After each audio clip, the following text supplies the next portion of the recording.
It's Wild 94.1, wild941.com. Joey Franchize, Bobby Shampoo. I'm here with the Super Thug, the Drink Champ, N.O.R.E, N.O.R.E. What's happening, dude? What's going on? Who's Bobby Shampoo? I'm Bobby Shampoo. Oh, yeah, that's old school Puerto Rican name right there. You Puerto know Rican? it. Yeah. That's old school. For people out here who don't know, that is real old school, authentic Puerto Rican name. Like, you had to write graffiti with that name. Facts. You know what I'm saying? For real. You had to know graffiti writing. For real. No doubt. And yo, and N.O.R.E, I've been a fan of yours for years. You are a hip-hop icon. It's legit an honor. Because, I mean, I've seen you even before, like, you know, when I was up in Connecticut and you would come through the studio, I'd be like, damn, that's N.O.R.E, man. I remember N.O.R.E, you know, Melvin Flint. Come on. Thank you very much. Thank you very much. So this is awesome right here. And it's amazing how you've always leveled up every inch of your career. Like now you have the Drink Champ podcast. Yes. Please tell me how that came all about, bro. Well, what I try to do is like, every, 5, people try to say every 10 years you should reinvent yourself, or every 5 years you should plan it. And I just remember, like taking a chance with something like reggaeton. You know what I'm saying? I would go to Puerto Rico and they would play this music and I would come back home. Nobody would mess with it. So I was just like, you know what? I'm going to take the chance. And it worked out for me, you know what I'm saying? And then even when it would come to like things like, working with Pharrell, nobody was working with him. Nobody knew who he was. So I took that chance. So when it comes to the podcast, the Drink Champs, I was just watching, not ES. I was about to say ESPN First Take, but I was watching Shaquille O'Neal, Kenny Smith, and Charles Barkley. TNT. And they were TNT. There you go. And they were interviewing other players. This whole day they were just interviewing players. And I was saying to myself, "Wow, hip hop don't got that. Where's the hip hop version of that? Where they like all the players respect Charles Barkley. They respect Kenny Smith. They respect Shaquille O'Neal. So where's the hip hop version of that? So that's what I thought of. Me and my partner, and we got together, and we had a radio show before back in the days called Military Crazy Raw Radio, and that was when it was on 66 Raw. This was before they merged with Sirius and Hip Hop Nation and all that. Right. So we had stopped doing it, and this was the perfect time. We was like, there's no platform for it, so let's go for it, and it worked out. And it's perfect, man. And you make it like you said, but the TNT, like they talk about players and they talk about. Like they'll talk to Kevin Garnett now and be like, yo, who talked the most trash? And it's like, it's dope to hear these hip hop stories. Right. Me being a fan and seeing, either somebody had beef with so-and-so or whatever the case is. And it's interesting too, because you use this platform also to kind of like put an end to maybe some of the beefs that you've had in the career. I you know what it is? I want to praise hip hop. Hip hop for so many years has been critiqued, and right now, we living in a stage where info is just being distributed to you at a mile a minute. So most info that is being distributed just happen to be negative. Yeah. I wanted to see, well, you know what? Let's just, do something different. Let's big up our legends. Let's, some of these guys people forgot about. You know what I'm saying? Some of the guys that we interview, people don't know who they are, period. You know what I'm saying? So we get them on the platform. I, do my research, and most of them I know already but still, I do a little bit of research. I go watch a couple of their interviews. I go, Google a couple of stuff. We listen to all artists, and we listen to the playlist, and we just want to have fun. We just want to make, let's make hip hop great again. You know what I'm saying? Like, and that's what we're doing, man. So we're having fun. And for those that is on to Drink Champs, for those that's not on the Drink Champs, you can watch us every Thursday at 10 p.m. on Revolt. You can also go online. There's an app. We have a Drink Champs app. You can watch all the episodes or listen to all the episodes. And we out here doing it. But I also have my food show called On the Run Eating. Right. For people who follow me, my first album as a solo artist was called Now I'm on the Run Eating. You know what I mean? So for me to come back, all these years later and have a food show, pretty much respecting my first album, On the Run Eating. It was called, it's On the Run Eating now. This is On the Run Eating. Yeah. And to have a food show, all these years later, I'm just, I'm out here just hustling, man. I'm out here showing people that, you can grow old in hip hop, or you could be old without feeling old. I'm 40 years old. I don't have no fake hip hop age. I just can't really keep up with that. I know the people who, lie about their ages and things like that. And I just be looking at them like, you got to relax. You got to relax. But it's cool. I'm 40 years old. And, to most kids, who's doing hip hop, they're 16 to 24. So yeah, they probably do look at me like an old guy, but I know they're gonna look at me like one of the old cool guys. You know what I'm saying? I'm not washed up. I'm out here hustling. I don't need anybody for nothing. I'm out here doing it, but I'm showing respect, and that's what counts. And I dig that. And you had LL like not that long ago, like a month or two ago. Yes. And that was an amazing. And to see you guys. All right. I was fanned out. Because he's being a Queens native, you know what I mean? Two Queens cats is going at it, and obviously him being the man in hip hop. Yes. To see him have his own TV show. Yep. Snoop has his own TV show, and you kind of following suit. I'm following suit. It's just dope to see the culture, from when I grew up, to see these guys just doing great. Right. Because it's like a lot of people wonder what's next. Yeah, because the crazy thing about me was when it comes to transitioning to another career, I always look at Will Smith and LL. You know what I'm saying? Because LL, he went and got on a sitcom, and then Will Smith went and got on a sitcom, and they both eventually transitioned into movies. And after that, so this is basically, I'm doing my version of what they did. Right. You know what I'm saying? I'm just doing it my way. You know what I'm saying? But I'm not making as much money as them. You know what I mean? Because they were making them sitcoms they was on was some heavy thing. But I do have my own show. Drink Champs is my own show. I do have my own food show.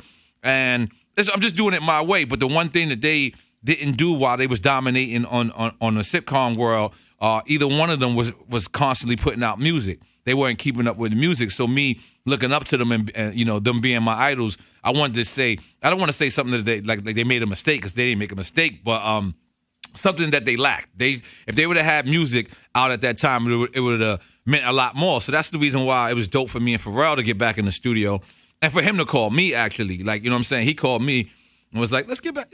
I said, I think I hit him and said, send me a beat. And he called me. He's like, let's get in the studio. And I was like, all right, sure. But, the way he said it, because he's so rich, you know what I'm saying? I just thought he was just saying it to say it, And then I went to L.A., and I forgot to call him. So he must have seen me on my Instagram.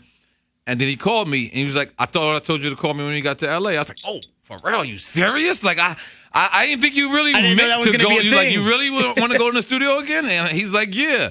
In my mind, he said, yeah, idiot. You know what I'm saying? So the next week, I had a show in San Francisco, and I had a San Diego and San Francisco show. No, it was San Francisco, not San Diego. I'm bugging.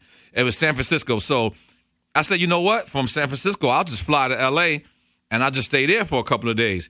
He said, cool. We went there. We got in the studio, and it was all organic. Like, nothing was forced. And it just reminded me of how great we were, because we were in the same studio. We were in, like, these nowadays when you hear the music and you say it's lacking, and you hear collaborations, you say it's all right. It's because people are sending people verses. It's email. That's not what music is really about. If you go and collaborate with somebody, be in the same room with them. Right. You know what I'm saying? Get to smell their chicken they eating. You know what I mean? Get to smell, you know what I mean, my marijuana I'm smoking. You know what I'm saying? Get to, you got to share the experience. And that's why I think, that's why I know N.O.R.E, my record with Pharrell, is having such a beautiful reaction, and that's the reason why I love it, because it's just real. And it's so dope to have you guys back together. Right. Like, right. I could never imagine like a N.O.R.E album without Pharrell being a part of it some way, at least somehow. One track. At least one track. At least something. You know what I mean? Yes. So it's cool. And like, does Pharrell, I mean, he's so out of here. Like, does it ever bug you out, like, yo, like, this dude does, he did Happy. You know what I'm saying? It bugs me out every day. And he turned, but he originally made, Super Thug. Exactly. It bugs me out every day because, to tell you the truth, it is a pat on my back, because. Would you say that you discovered him though? In a way, I can't say I discovered him. I can say that I was the first hit that he had, like the first global hit. He had other records, because I remember him telling me, like, nobody listens to me. So meaning he was just giving people beats, and he was saying, I got hooks, and they was like, look, guy, you gotta relax. You know what I'm saying? And then so he said, nobody listens to me, and I just, for some reason, I believed him. I believed that if I listen to him, it's gonna work, because there's the passion he had in him. I remember him quoting the Blood Money lyrics to me. He coming up to me and quoting the Blood Money lyrics, and I'm looking at him, because he got on tight chains. He got on chokers, rather. He got on chokers. He always wore tight stuff. This is not nothing new. I mean, real tight stuff. Like, you know what I'm saying? Like, and I looked at him, and I was just, he quoted the Blood Money lyrics, And then as soon as he finished quoting it, he said, but I don't have a thug bone in my body. And I said, that sincerity right there, I believe you. Because he let me know, like, Blood Money lyrics is kind of gangsterish, you know what I mean? So for him so I'm looking, and the minute he stopped, he said, but I ain't a thug at all. I don't got not one thug bone in my body, N.O.R.E. So I looked and I said, to me, that's sincere. To me, I had seen not only sincerity, I had seen greatness because people just wasn't real back then like that. Like, you know what I mean? And every beat he played me, we just got a great chemistry. So I just love it. That's the reason why Uno Mas is like up there. That one of my favorite records I ever made because I'm not holding back. I'm being me. Like, I made a album called The War Report. Me and him, our first record together was called Super Thug. And for me, I never told on nobody. I played the streets correct. I played it with honor. So for me, this is like a gangster's graduation, like somebody who lived a gangster life, who participated in all these negative things. And you could see him publicly transition to a grown man, to a loyal husband, to a good father, to a great son. You know what I mean? I'm doing it in front of people. I felt it was my responsibility to show them my growth and show them that I'm still having fun out here too. Right. I'm growing.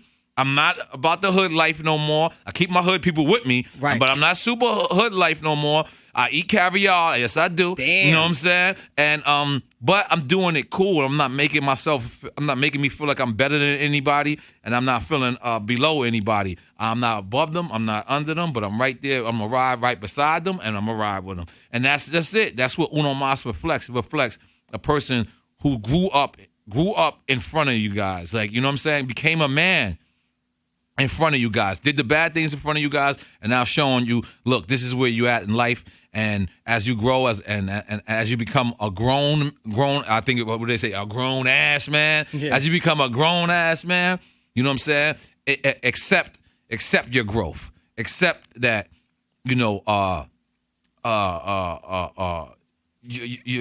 elder. Accept that, and wear it, and be happy.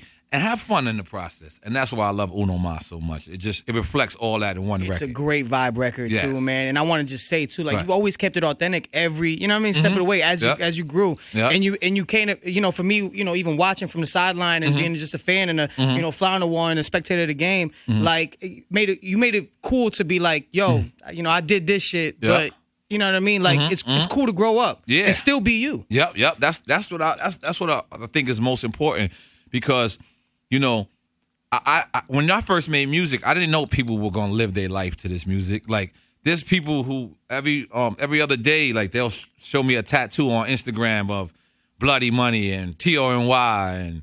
and the War Report and the reunion, and it's like, wow, I didn't know I was making this music that people would put on their bodies and people would live by this. That we wear it, even Supreme. So, the collab. Like, every day I see a young kid walking down the street with a Supreme shirt, and I just look at him and I'm like, that's live. Kid don't even know it's me. My homie from down here, he has a Supreme deck. Right. Oh, the skateboard. Yeah, I got a whole bunch of those. Yeah, I gotta give it to 8 and 9. They mad at me. But so like that's dope. Like, it's dope for me, like, to see the young, like that. It was funny. I just talking about the Pharrell thing, but that day in San Francisco, I'm walking to the stage. And the kid, he must have paid his money to be backstage and see all the stars go on stage prior. So I'm walking to the stage, he's like, "Drink Champs." I'm like, "What's up, kid?" He's like, "Drink Champs." He doesn't even know my name is N.O.R.E, I don't think. Right? So he just keep calling me Drink Champs. I'm like, "Yo, what's up?" And I said, "Yo, I'll be right back. I'm going to the stage." He said, "Who you announcing?" And I was like, "Oh, no, I'm performing." And he's like, But you're not a rapper. You're Drink Champs. Oh, God. And it was bad, but it was also good because it's like this kid is, he was 16, 18 or something like that. Or maybe even 20s. So I got on, I did the show, and I kept looking at the kid. He kept looking at the people who knew all the music. And then he knew Oye Mi Kando, and he knew Homeboy. And he knew that. He didn't know Super Thug. But so when I came on stage, he was like, "Dude, I didn't know that was you, dude." Like, and it was just like, it was amazing to me because it was, at first I wanted to be like, I want to choke him. And then I realized, you know what? At least you know me. Like, I remember I first moved to Miami and a kid came up to me and was like, "El Pollo Loco." And, that was my role in State Property too. That was for y'all that don't know, that's a movie I did. And I enjoyed that he called me El Pollo Loco, but I'm like, you know how much other things I did in my life? But that was cool. So, my point is, as long as they recognize you, whether, hopefully I'll get some Food Show fans, that people who didn't like the podcast or didn't like my music, but they love me as a Food Show. You know what I'm saying? But it's good because I think doing things like that kind of make people want to go do their history. Exactly. You know what I mean? Especially with this new generation where, like, the internet is everything in this time and age. SoundCloud's the shit. Right. And I want to get on this topic. We're here with N.O.R.E, by the way, Wild 94.1, Joey Franchize. Yep. And I want to talk about this new generation of rap. And I feel like, going back to, even how Drink Champs is structured. You know what I mean? We're talking about, you paying homage and you fanning out with LL there, or like DMX being with you. Yep. Do you feel like this generation lacks? Certain art. I can't speak on like Joey Badass. I can't speak on like Drake or Logic or any of them type of guys that kind of get the culture. But are you saying that most of them lack their respect? Do they lack respect? I think they do, because if I was going to play baseball, right, I would want to know who Babe Ruth is, Jackie Robinson is. I want to know who the people who came before me, and especially the greats, especially the people who made it somewhere. They don't care. These guys are just put on yellow hair, you know what I'm saying? Pink goatee, and they're like, yo, look, the look is already they got your attention for the look. Yeah. And that's it. They'll get a million people, and they'll get a million people to watch their music, and we don't know if there's a million people laughing at them, or a million people laughing with them, or a million people who sincerely like this record. But that's what it is right now. They'll rather go study tactics as opposed to studying Tupac lyrics, as opposed to studying Nas It Was Written album, as opposed to studying some Outkast music, some Killer Mike music. They'll rather go out there and just think of the next tactic, because all of it. If you like, what is it? Little Chucky. They got not Little Chucky. They got to do the Black Chucky, and that's all he does. He's just the Black Chucky, right? And it's no disrespect to him, you know what I'm saying? But it's the attention. Like, you get people's attention. Now, if you get their attention, doesn't make you rich yet. You have to continue to get their attention. So that part really doesn't make it hip hop. It makes it kind of gimmicky. So the thing about it is, they don't have to do that. That's to answer your question. All you got to do is go and study your greats. Go find somebody that you think is ill. Study them. See how they did. See how they're successful. Like, I never seen Jay-Z with purple hair. I never seen Nas with turquoise mohawk. You know what I'm saying? And don't get me wrong. If that's what it is, I get it. I was young once. Yeah. I wore damaged jeans. You know what I mean? I wore Michael Jackson zipper jackets. I get it. I get it. I'm not judging, but I'm just saying, if they pay attention to the craft more, or they don't even have to study another artist. Just pay attention to the craft, period. This gimmicks, that's why they don't have no respect, because they just feel like I could just do a gimmick and I could get 1 million views, and some record label's gonna throw me a bunch of money. And whether it work or not, I got the bunch of money. But here's where they mess up. Most of you guys are gonna be one-time wonders. Save all that money, because it might just not keep flowing in. So save that money, because these record labels are shiesty, man. They look at you like a number. You're just a number. You're just a number. Like I don't even want to go any deeper. You're just a number. Trust me. And do you think that the craft is kind of being lost, and that hip hop has been more of a popularity contest? Yes. That's why I bring up the gimmicks, because if the thing is this, like when you first heard Migos, and I get people might disagree with me, they looked at it like a gimmick, right? Straight gimmick. They were all, signed up and all this, but they kept going. Yeah. And they kept making music, and they kept making music, making music. Now, you got to look at them like real people. These are real artists. These guys could get busy. Now, could they rap better than Joe Buttons? No, but they're not in Joe Buttons' league. So let's separate that. But Migos, they kept going. I got to salute them. I remember seeing them in Club Onyx working Versace. And I remember the girls laughing at them, like saying, "Hey, man, these guys in here talking about Versace. They ain't even throwing no money." They were laughing at them. I bet you them girls wish they were coming there now. I bet you that. You know what I'm saying? They wish they was coming there now. So, you could outlast the gimmick. You just got to be crafty, and you have to work. That's what's happening. These guys are just, they'll do something crazy. They'll dig up their nose in the rap. I dig up my nose when I rap. I dig up my nose when I rap. I dig up my nose when I rap, and the shit works. They're like, oh shit, you got a whole club dig up their nose when they rap. You know what I'm saying? And then it works, and then you forgot. You got to do another one. You got to keep it relevant, and that's why But you know what? In total, hip hop has to. I can't lie to y'all. Like in the '90s, we didn't have fake people doing the same thing. Word. It's just not to the extent. But we had whack artists in the '90s. We had bozos in the '90s. I peeped some. We had people doing some dumb things in the '90s. But for the most part, everybody wanted to be authentic. Everybody wanted to have their own sound. Nobody wanted to sound like nobody else. Nobody wanted to follow nobody else. I for sure as hell didn't. When everybody's wearing shiny suits, you could Google it.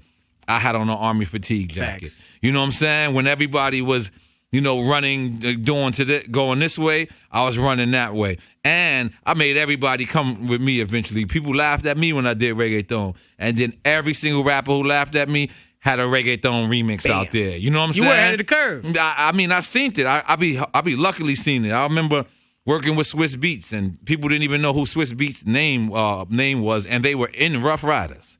You know what I'm saying? So I'm just lucky to look at this music and look at it in a positive way, and and still be here. You created the word slime, and that's right. Young Thug uses it. That's right. Yep. Now it's becoming a thing again. Yeah. I mean, slime. And to tell you the truth, it's the funniest thing in the world. I got my friend Down Leezy asked me, "Yo, you wanna?" Because we used to eat in the studio. This is how Sonny Anderson, the cook, got invented. Okay. Because we used to only eat pizza and sandwiches in the studio. But I'm talking about we did it for 7 years. I'm talking about 7 years strong. We used to do that, right? So that was our thing, was the sandwiches. So my man Down Leezy goes, "Yo, you want a sandwich? Because I'm going to get that Pepperdine." So I said, "Nah," and because my man Down Leezy eats pepperoni. Right. So when he said Pepperdine, I was like, nah, because I'm thinking it's pepperoni. So that was a certain type of turkey. Yeah. So he goes get this. I didn't know that. So he goes get the sandwich. He comes back, gives somebody a piece. And I said, oh, and they're like, oh, this is slamming. What kind of turkey is this? And he said, Pepperdine. So I said, oh, I thought that was pepperoni because I don't eat pepperoni. Right. So I said, oh, all right, you gotta give me that half. So he gives me half. He just sit there. He's like, you slime, because he had just asked me if I wanted. Very simple. That's how slime got invented. Very simple. I'm so happy I figured that out, man. It was such a dope. It was such a dope word to use. Yeah, it was like very you made simple. It the illest to use. And then we just started calling each other slime. Every time somebody did something, we was like slime. And then we just started. We stopped saying. We tried to stop saying the N-word. Right. That's really how it kept going. We was like, yo, let's just replace it with slime, or let's just replace it with something else. And It took on a life of its own. So many people took the word. So many people took the word jump off from me. So many people took the word haterade from me. I wouldn't even tell you so much slang I've given. You created a lot of slang over the years, man. Yeah, pretty much. You're responsible for a lot of the slang being used, man. Yeah, man. I've and you can't really copyright slang, so I've gave my fair share to hip hop. You know what I'm saying? And given a lot. I will say that. I've given a lot. Yes. And with Uno Mas being a vibey, islandy record, and you having the would this be you kind of transitioning also? Would you also do with reggaeton being bigger now? Well, would you dabble in that also? I don't think I'll do a full-fledged reggaeton as of now, but to me, Uno Mas is like reggaeton meets America, and they have a Heineken. Okay. Like, because it's not really Spanish, but the vibes is so Spanish. Then I got another record that was coming after that. Again, the vibes is Spanish vibes, but it's a straight up all English lyrics, all that. So I'm trying to see if I could create something. I also have a record with Wyclef. Oh. Yeah, that's right. I dropping in November. It's his record though, dropping in November, and then me and him have one on my album as well. But his comes first. He already shot the video. He's so rich. He rented. He's out of here. He rented a big boat. He just had people standing around for 4 hours. He filmed when he wanted. Like it was some real rich shit. He just had the models. Like we was sitting there. He was like, don't worry. I was like, we're gonna film the video. He was like, don't worry about it. N.O.R.E. Give me 20 minutes. It was like 4 hours ago. It's like, geez Louise, I know how much these yachts cost. And so big up Wyclef. So I think it's called Trap. I forget. I don't want to mess up it. So it's something. I forget. It's Trap something. But I'm on there. We shot the video, so he's dropping it in November. And big him up. And he's dropping the whole remix album in November. So I heard it. Like it's real, real good. He's such a musical guy. But so what I'm trying to say is I'm trying to create something else. Maybe American, like American, but with Spanish vibes. Yeah. Don't want to call it American tone, obviously, but it's like something like that where, it's still English. You know what I'm saying? It's still English, but it got the Spanish vibe. So where, like, it's crazy because I be hearing a lot of DJs. They play Uno Mas. It sounds so good though. And then they go right into some Spanish records. And I'm like, it's great by default. Yeah, it's great. I'm like, it's great. Or they'll go into like a French Montana, Unforgivable, or Rihanna joint. And I'm just grateful that people are out there and they absorb into the record because so many artists, they always do the same thing that when they do something outside of the box, you're kind of mad at them. You're like, why you ain't keep doing that? I'm lucky in my career, I always tried something else. Like, even from Capone and Noriega, N.O.R.E, my solo was just me trying something, taking that risk. And then even from Noriega blowing up and Capone coming back home, me just getting back with him. I could have said, I'm gone. I'm staying a solo. But me getting back with him, that was a risk. And it worked. So I like to take risk, and y'all see publicly when it worked. A lot of times you don't see publicly when it don't work. But trust me, a lot of times it doesn't work. But I look, listen, I take my wins with my losses, both with a smile. You know what I mean? That's cool. And I want to ask you too, like, being on the topic of like reggaeton, how do you feel about it in the trap? Now they got a trap Latin trap. I haven't got into trapathon or whatever they call it, or Latin trap. I haven't got into it as much just because I've been busy. But I have been hearing about Bad Bunny. Yeah. Bad Bunny, he's on fire. Yeah, he's on fire. I forgot the other ones. Osuna is doing another one, and I think and Farruko. Okay, he was just actually out here. I've been here. So but one day this weekend I'll go through a whole playlist and I'll check it out. Like I'm just a fan of all music. So, but of course, reggaeton has a heart for me because I just feel like I help introduce it to Americans. I didn't say I invented reggaeton. I didn't say I'm a king of reggaeton. It's just simple fact. Like when you never seen a reggaeton video on BET. You never seen a reggaeton video on VH1. You never seen a reggaeton video on MTV until I did it. And that's just a fact. Like, I love all you guys, but listen, they got to know. Let's be real. Let's just be real here, man. Y'all can have it back. But let me just let y'all know. I brung it here first, goddammit. Facts. You know what I'm saying? Yes. Hey, we're here with N.O.R.E. It's Wild 94.1, and let's talk about Drink Champs. Now, it's every Thursday, 10 o'clock, over on Revolt TV. On Revolt TV. It's dope that Diddy brought this to life. Oh, yeah, he bought it, too. You use the right words. That's awesome. He bought it to life. That's right. He paid like he weighed. That's right, baby. Now the upcoming episode you got coming up with Jermaine Dupri. And I heard it's going to be some ill shit in there. It's real. Like, I was shocked because...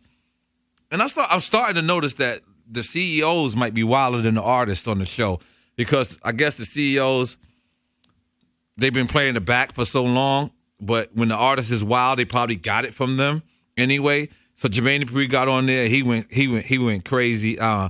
He revealed a lot of stuff. Then right after that, we got Irv Gotti. He went crazy. Then we got Jim Jones. He was deep. Like, it was deep with Jim Jones. Well, towards the end, it was fun throughout the whole thing. But towards the end a little bit, it got deep. You know what I'm saying? It got real. And I respect that. Then we got Dream coming up. Nice. And Busta Rhymes. We got to do one thing over with Busta Rhymes interview. But Busta.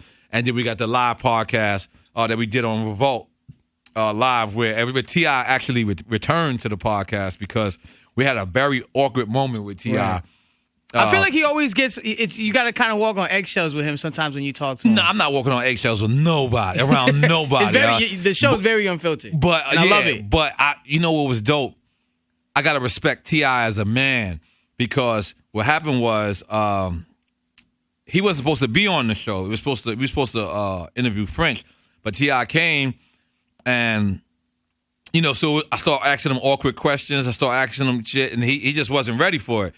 And, I had went on, I just was was done. Like, okay, that's cool. I'm going to move on. But for him to listen to his fans, because his fans called him. Not called him, obviously, but his fans was hitting him because they was tagging me. And they was like, yo, T.I., N.O.R.E's not a reporter. You can't, hold him to the same thing as a reporter. He's one of y'all. He was cool. He wasn't trying to trap you up. He was trying to make you laugh. You know what I'm saying? And he must have seen that and been like, yo, but him being as much money as he got, I wouldn't have came back to Drink Champs. But he did, and he requested it. That made me know he is a man because it's not only that, not to say he's righting his wrongs or something, but if something wasn't right, for you to come and address it as a man, and sit right back down in that same seat, I got nothing but respect for that. Not only did I always respect T.I., but I over respect him now. I really, he might get a happy Thanksgiving text this year. Life. You know what I'm saying? That's that type of shit. Yeah, word. I cursed twice. I'm so sorry. You're good. So sorry. And I want to take now with the Jermaine Dupri thing coming up. I know you see Bow Wow getting dragged through the mud. Yeah, Bow Wow. In the social media. How do you feel about that? Do you think Well, Bow Wow came are we being super hard? I mean, the jet was okay. Well, okay, Bow Wow, we get it, but you know what I'm saying? You're faking the funk a little bit. But with this whole Death Row thing and him getting photoshopped in it, yeah, that was funny. We got Jermaine Dupri before Bow Wow put that out for the record. But Bow Wow actually came to the podcast. In the middle of the podcast, he just popped up while we were interviewing Jermaine. And I asked him, I said, Jermaine, how do you feel when he does the Bow Wow challenge? and when this Bow Wow, and Jermaine, first I said, yo, Jermaine, I like the way you stand by Bow Wow when he messes up. He said, no, I don't. I said, wow, Jermaine. I said, wow. Then I said, so what's up with the Bow Wow challenge? And Bow Wow said, well, I'm trying to make a TV show out of it.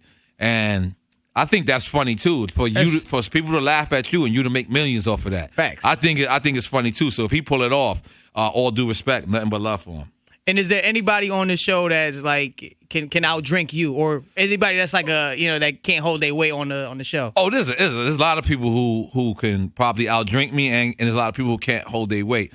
See, I have a science to it now. My science is I don't drink before the artists get there. I won't have not one drink.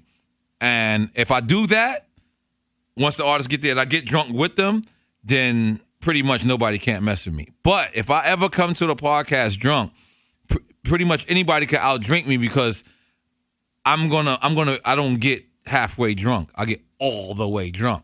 So if I start a podcast drunk, I'm finished. Like the artist will definitely outdrink me. But so that's my little method now. You know what I mean? I learned that out the bad way because Currency, we was interviewing Currency. Yeah. And Currency came 2 hours late. So the whole 2 hours I was just throwing them back. So by the time Currency, I didn't, I was just done. You know what I mean? So so that's my little method. But a lot of artists, Dame Dash pretty much outdrank me, even though I filmed 2 more podcasts before that. Who else? Tretch came drunk. Of course. Got more drunk. Of course. And then got drunker afterwards. Sadat X got drunk. That was dope. Everybody pretty much. It depends on the day. Jermaine Dupri went in. He took 8 shots at Tiger Bone. I'm blowing it up. Tiger Bone? Tiger Bone. I don't know if people know what Tiger Bone is, but it's terrible. From Connecticut, yes. I know a lot of Jamaicans that drink that. Yes, terrible. And we bring the Tiger Bone. We give all the artists a Tiger Bone, but I don't think nobody did 8 shots. I think Jermaine Dupri has the title. 8. What is usually your drink of choice? I know Puffy's involved, so Ciroc and DeLeon. Well, when I drink vodka, it's only Ciroc. When I drink vodka, I love the taste of Ciroc. Blue Dot is my favorite. Blue Dot with some salsa water, I'm done. I'm Classic. good. I just had French vanilla. French vanilla is not bad. Yeah, I've had it too. It's not. I thought it was going to be too sweet, but I was wrong. It was very good, and I had hit it straight. I like it straight, but I prefer it a little more with a little bit of ice, and a little splash of seltzer water. So and that's my drink. And then, but when I'm doing a podcast, I like to start it off with champagne because champagne puts me at an easier mood. And it doesn't slur my words as much because vodka, I'll be like, all over the place. After a while of vodka, I slur my words. So I try to hit the vodka on the side and do the champagne straight. But that's my thing. And then obviously, the Tiger Ball. There you go. So rock tips from N.O.R.E. Yeah, there you go. It's Wild 94.1. Make sure you check out Drink Champs and you got the food show as well. On the Run Eating. This January. But for right now, we're gonna focus on that N.O.R.E. N.O.R.E. featuring Pharrell Williams. Rockata. Let's get it, man. And when can we expect the album to drop? Well, I don't think I'm doing an album. I think I'm gonna just do an EP. Okay. And I got like 4 albums done though. To tell you the truth, I got after I drop this one EP. What I'm gonna be real excited about is my first time. I swear to God, I did this before Jay. Justice League can co-sign it. I got one whole project produced entirely by the Justice League. My first time ever doing that. Shout out to Coleon. Oh yeah. But my first time ever doing that. We got a whole joint, just produced by the Justice League. I swear we recorded and did this way before 444. Anybody in the Justice League could tell you, but I didn't want to throw it out like one song and then another song. I wanted to throw people to hear the whole project. So they've been busy, I've been busy, and our manager's even been busy. So we got to get a chance to sit down with their management, my management, Justice League, me, sit down, have dinner, and figure out how to roll this out the proper way. But so I got projects done. It's just about, I won't do nothing unless I could give it my 100%. So that's why you ain't been receiving music from me within the Drink Champs because when we started the Drink Champs, because my energy was 100% focused on Drink Champs, that's it. But now that we got the thing rolling and we got the help from Revolt, they could come help with a couple of guests. They could come help with the office space. They could come help with the cameras. It gives me more time that I could come out here and I could promote the music and throw out the music and make music. So, yeah, but I got a couple of projects done. So no date on the EP or when or if that EP will actually turn into an album. I got to finish a couple of these next couple of records. I got like one day off, like tomorrow, and then I got to go right back to Radio Run. So on my day off, I'm planning on going to the studio. Pretty much, what a relaxed day, huh? Like I'm working on my day off, but yeah. So I won't know when, but I definitely it would be like a springtime, summer project. I don't really like dropping winter projects. Copy that. Well, I'm looking forward to it, dude. Yeah. And we got N.O.R.E. You already know it's Wild 94.1. N.O.R.E., thank you, man. Thanks for having me. Being here, dog. Absolutely. So it's awesome, man. It's Wild 94.1 Joy Franchize. My brother, salute.